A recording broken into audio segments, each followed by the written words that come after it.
ஆழ்கடலை தேடி முத்தெடுப்போம். ஆனால் ஆழ்கடலில் உறைந்து கிடக்கும் புகார் நகரம் என்கிற முத்தை தேடி கண்டுபிடிச்சது எவ்வளோ பெரிய விஷயம் இல்லை? சங்க காலத்திற்கு முன்னாடியிலிருந்தே சோழர்கள் முதல் கொண்டு பல மன்னர்கள் ஆண்ட பூம்புகார் என்கிற மாநகரம் இன்னைக்கு அமைதியாக கடலுக்குள்ளே தூங்கிட்டு இருக்கு. அப்படி என்னதான் கடலுக்குள்ளே இருக்கு? இந்திய அரசு நடத்திய ஆராய்ச்சிகள் என்னென்ன? பூம்புகார் 2500 ஆண்டுகளுக்கு முன்பானது என்பது உண்மையா? உண்மையிலேயே கடல் சீற்றங்கள் வந்துதான் இந்த நகரம் முழுகியதா? புதிய தொழில்நுட்பத்தை பயன்படுத்தி பூம்புகார் ஆராய்ச்சியில் என்னெல்லாம் கண்டுபிடிச்சாங்க? இந்த மாதிரி சுவாரஸ்யமான பல விஷயங்களை ஒன்று பார்ப்போமா? Welcome to Ezhil tax.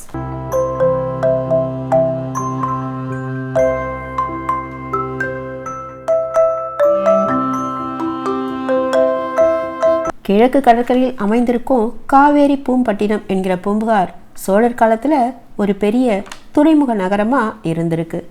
கிட்டத்தட்ட 4 காதம், அதாவது 30 சதுர மைல் தூரம் பரவி இருந்ததா சிலப்பதிகாரம் சொல்லுதுங்க. இதை ஆங்கிலேய தொல்பொருள் ஆராய்ச்சியாளர் மோர்டிமர் வீலர் உறுதிப்படுத்துகிறார். மணிமேகலையில் பூம்புகார் கடல் கோள்னால் மூழ்கியதா படிச்சிருப்போம். பெரிப்ளஸ் எழுதியவர் பூம்புகாரை கபேரா துறைமுகம்னு குறிப்பிடுறார். ராமநாதபுரம் புலாங்குறிச்சி கல்வெட்டில் 2ஆம் நூற்றாண்டில் களப்பிர மன்னர் சந்திரன் கூற்றினை கடலக பெரும் படைத்தலைவன்னு குறிப்பிடப்பட்டுள்ளது. இதையெல்லாம் வச்சு பார்க்கும்போது தொல்பொருள் ஆராய்ச்சியாளர்களுக்கும் கடலியல் ஆய்வாளர்களுக்கும் மூழ்கி போன பூம்புகாரை பற்றி ஒரு தேடல் வந்தது இயற்கை தானே.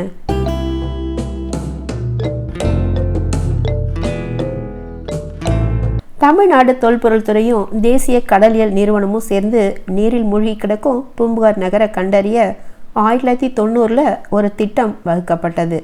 அதுக்கு முன்னாடியே நிலத்தில் அகழ்வாராய்ச்சி செஞ்சு அதில் கப்பல் துறைமுகம், நீரேற்று நிலையம், புத்த விகாரம் இதெல்லாம் கண்டுபிடித்தது பற்றி பூம்புகார் பார்ட் 2 வீடியோவில் விரிவாக பார்த்தோம்ல. 1982 ஊரா நடத்திய புவி இயற்பியல் ஆய்வில் கிடைத்த சில தரவுகள் நீர்மூழ்கி வீரர்கள் இல்லாதனால சரிபார்க்க முடியல. முதலாக தரங்கம்பாடியில் நீருக்கு அடியில் கிடைத்த உடைந்த கப்பலை ஆய்வு செய்வதற்காக சோனா மற்றும் கோட்டி என்கிற இழுவை படகுகள் பயன்படுத்தினாங்க. பூம்புகாரில் 4 முதல் 7 மீட்டர் ஆழம் வரைக்கும் சென்று ஆராய முடிவு செஞ்சாங்க. தமிழ்நாடு தொல்பொருள் துறையிலேருந்து ராமமூர்த்தி மற்றும் செல்வராஜ் 2 பேரும் நீர்மூழ்கி ஆய்வு செய்ய தேர்ந்தெடுக்கப்பட்டாங்க. கோட்டி படகு நீர்மூழ்கி ஆய்வு செய்யவும், சோனா புவி இயற்பியல் ஆய்வு செய்யவும் பயன்படுத்தப்பட்டது. இந்த காலகட்டத்தில் கடலில் ஆய்வு செய்கிறது கொஞ்சம் கஷ்டமாக தாங்க இருந்துச்சு. கடல் சீற்றம் இல்லாமல் இருக்கணும், நீருக்கு அடியில் விசிபிலிட்டி இருக்கணும், ஒரு நாளைக்கு 3 மணி நேரம் தான் வேலை செய்ய முடியும். இந்த தடைகளை எல்லாம் தாண்டி தான் நமக்கு ஆச்சரியப்பட வைக்கும் தரவுகள் நிறைய கிடைச்சிதுங்க.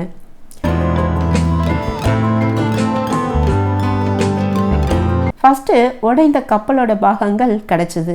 18 ஈயத்தாலான கட்டைகளும் இருந்துச்சு. இதுலேருந்து கடல்சார் வணிகம் இருந்தது தெரிய வருது. கண்ணகி சிலையிலேருந்து 300 மீட்டர் தொலைவில் ஒரு முக்கிய நீர்வழி பாதையும் கிடச்சிது. மேலும் இடைக்கால சோழர் மற்றும் சங்ககால கட்டிடங்களின் செங்கல் கட்டமைப்பும் கிடைச்சிது. வானகிரி அருகே டெரகோட்டா வட்ட கிணறுகள், நீர்க்குடுவைகள் கிடச்சிதுங்க. இவையெல்லாம் 1ஆம் மற்றும் 5ஆம் நூற்றாண்டை சேர்ந்தது.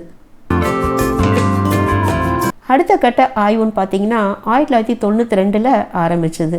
இதில் பிளாக் மற்றும் ரெட்வேர் மட்பாண்டங்கள், அப்புறம் சில பொருட்கள் கிறிஸ்து பிறப்பதற்கு முந்தைய காலகட்டத்தை சேர்ந்ததுன்னு குறிப்பிடத்தக்கது. கிடைத்த சில ஈயக்கட்டைகளில் பிளாக்கெட் பெயர் பொறிக்கப்பட்டிருந்ததும் இருந்துச்சுங்க. ஒரு முக்கிய கண்டுபிடிப்பாக வட்ட வடிவ செங்கல் கிணறுகளும் பிராமி எழுத்துக்கள் பொறிக்கப்பட்ட மட்பாண்டங்களும் கிடைச்சிது. இவை 2ஆம் நூற்றாண்டை சேர்ந்தது. அரிக்கமேட்டில் கூட இந்த மாதிரி கிணறுகள் இருந்தது குறிப்பிடத்தக்க விஷயம்.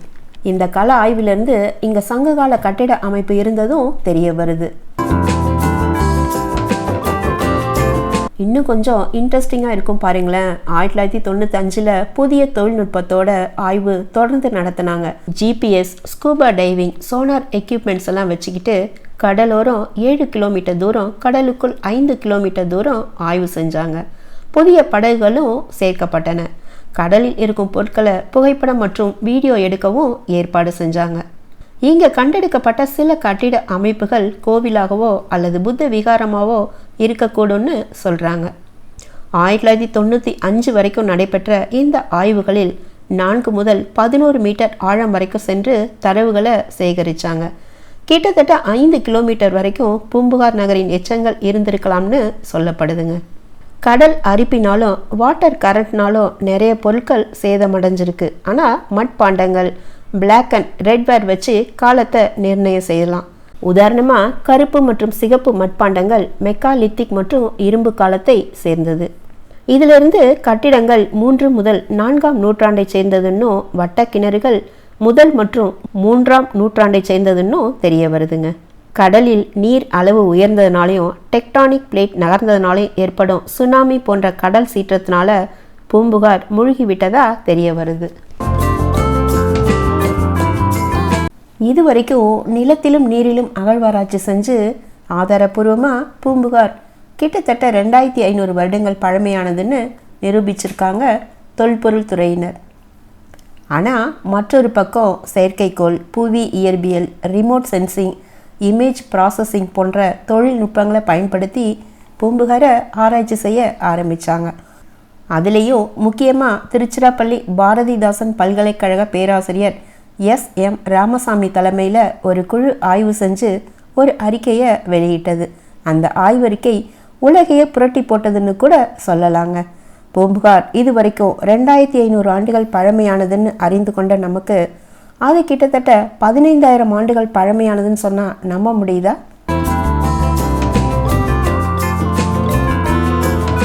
கடலில் நிலப்பரப்பை படம் எடுத்து அதிலிருந்து மின் அணு மூலமாக ஆய்வு செஞ்சு அவர்கள் பூம்புகார் கிட்டத்தட்ட 50 கிலோமீட்டர் தூரம் வரைக்கும் கடலில் பரவி இருக்கு.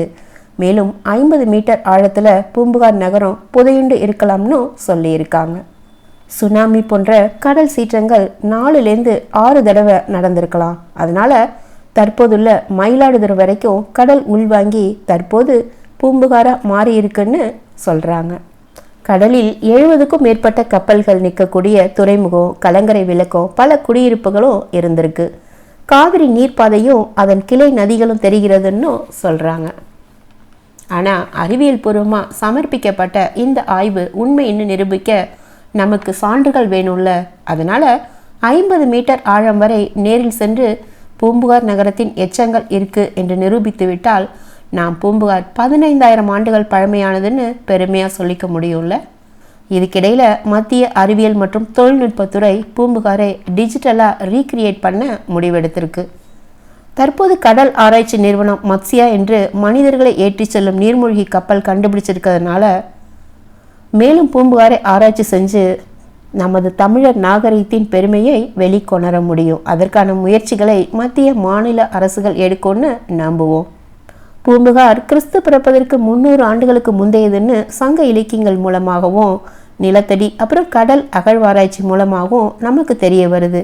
இதற்கான முயற்சிகளை மேற்கொண்ட மத்திய மாநில அரசுகளையும் S.R. ராவ், K.V. ராமன் அப்புறம் K.V. சவுந்தரராஜன் போன்ற அறிஞர்களையும் நாம் பாராட்டியே ஆகணும்ல. மேலும் தனியாக பூம்புகாரை ஆய்வு செய்த பேராசிரியர் கோவிந்தராசனின் அர்ப்பணிப்பையும் பாராட்டணும். கீழடி, அரிக்கமேடு, ஆதிச்சநல்லூர் அகழ்வாய்வுகள் மூலம் தமிழர் பெருமையும் வாழ்வியலும் கொஞ்சம் கொஞ்சமாக வெளியில் தெரிய ஆரம்பிச்சிருக்கு. 4200 வருஷங்களுக்கு முன்னாடியே தமிழர்கள் இரும்பின் முக்கியத்துவத்தை அறிஞ்சிருக்காங்க. வரலாற்றையே மாற்றி எழுத வேண்டிய காலகட்டம் இது. அறிவியலும் தொழில்நுட்பமும் வளர்ச்சி அடைந்த இன்றைய காலகட்டத்தில் பூம்புகாரை மேலும் ஆய்வு செய்கிறது கொஞ்சம் ஈஸி தான் இல்லை? இன்னும் பல கட்ட ஆய்வுகளில் பல விஷயங்கள் நமக்கு தெரிய வரலாம். இந்த வீடியோ பற்றி உங்களோட கருத்துக்களை கமெண்ட்டில் சொல்லுங்கள். மீண்டும் ஒரு இன்ட்ரெஸ்டிங் வீடியோவில் சந்திக்கும் வரை நன்றி.